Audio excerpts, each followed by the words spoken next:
Ha, kelishi mumkin. Hozirgi kunda juda ham ko'p, ayniqsa yosh kelinlarimiz murojaat qilishmoqda.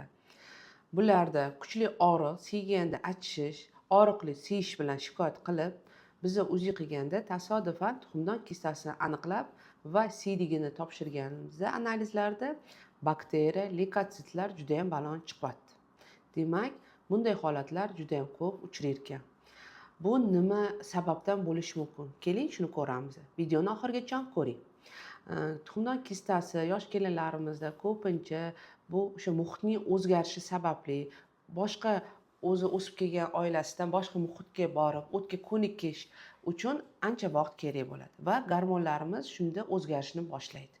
Ko'p kelinlarimiz kech uxlaydi, vaqtida ovqat yemasligi mumkin, uyalishi mumkin, tortinadi, ichi qotishi mumkin, o't qopida dimlanishlar sababli bularda gormonal o'zgarishlar bo'ladi va uning natijasida ovulasi vaqtida bo'lmaydi va funksional tuxumdon kistasi paydo bo'ladi va novobrachniy o'sha sistit juda ham ko'p uchraydi turmushdan keyin. Bunda biz nima qilamiz? Albatta, bu kelinlarimizni, bemorlarni vaqtida uxlashga, to'g'ri ovqatlanishga va hayot tartibini yaxshi kechirishga biz bularga tushuntiramiz, o'qitiramiz. Chunki kech uxlasa, vaqtida ovqat yemasa, immunitet tushib ketsa, bu yana tuxumdon kistasi qaytalanishi mumkin bunaqa kelinlarimizda va sistit ham bunga sabab bo'ladi. Chunki immunitet tushib ketadi, vaqtida ovqat yemaydi, ko'p miqdorda suv ichmaydi. Buning natijasida dimlanish buyraklarda va siydik qopida bakteriyalarning ko'payishi, shu uzida ko'rganimizda siydik qopining qalinlashib ketishi, devorining ko'rishimiz mumkin.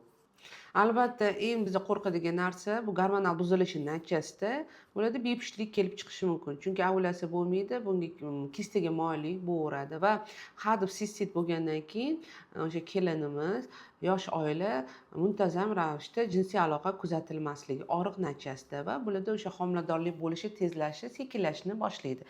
Shuning uchun aziz yosh kelinlarimiz, sizga tavsiyam, agar sizda shunga o'xshagan belgilar, yuqorida aytilgan shikoyatlar bo'lsa, albatta ginekolog ko'rigiga kelishinglar keraksizlar. Biz sizlarga rejim tuzib beramiz, nima qilishni har bitta bemor uchun individual tuziladi.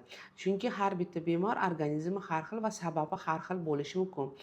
Sistemli, kompleksli davo qilinadi va buni bartaraf qilganimizdan keyin sizni tezroq homilador bo'lishga va qaytib sistit bo'lmasligini sababini oldini olib va yaxshi hayot kechirishni boshlaysiz. Agar sistit vaqtida davolanmasa, sizda bu qaytalanuvchi bo'ladi va butun umr aziyat chekishingiz mumkin sistitni ta'sirida.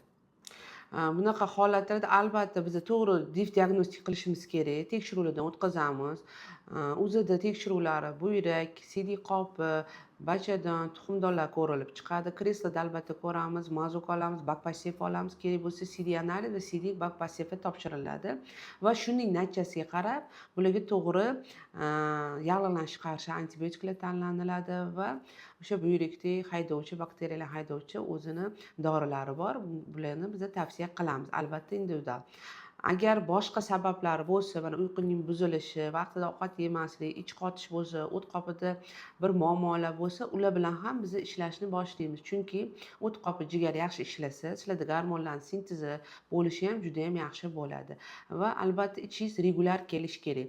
Agar ichingiz qotadigan bo'lsa, qizlik paytingizdan bu ba'zi hollarda bo'qo kasalliklarining oqibatida ham bo'lishi mumkin. Kerak bo'lsa, biz bo'qoni ham tekshiramiz, bir qancha gormonlarga topshiramiz va konsultatsiya endokrinologga kerak bo'lsa, ularga ham jo'natib, kompleksni ravishda biz davolashni boshlaymiz. Shuning uchun aziz kelinlarimiz, agar sizda shunaqa shikoyatlaringiz bo'lsa, tezkorlik bilan ko'rikka kelinglar. Biz sizlarni to'g'ri yo'naltirib, to'g'ri diagnostika qilib, kerakli analizlar topshirib va sizga davo rejimi tuziladi. Shuning uchun bemalol ko'rigimga yozilishinglar mumkin. Sizlar pastdagi raqamlarga telefon qilinglar.